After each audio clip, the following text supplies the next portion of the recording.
வன்பெரு நெருப்பினை புன்புழு பற்றுமோ வானை ஒருமான் தாவுமோ வலியுள்ள புலிகை ஓர் எலி சீருமோ பெரிய மலையை ஓர் சிறகினால் துன்புறம் அதைக்குமோ வச்சிரத்தூண் ஒரு துரும்பினால் துண்டமாமோ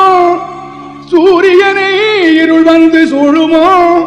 காற்றில் மழை தோயுமோ இல்லை அதுபோல் அன்புடைய நின்னடியர்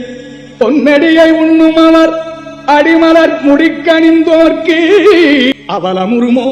காமவெளி உருமோ மனத்தற்பம் விகற்பம் உருமோ தன்புகள் செய் சென்னையில் கந்த கோட்டத்துள் வளர் தலமோங்கு கந்த வேளே தன்முக துயமணி உன்முக செய்வமணி சண்முக தெய்வமணியே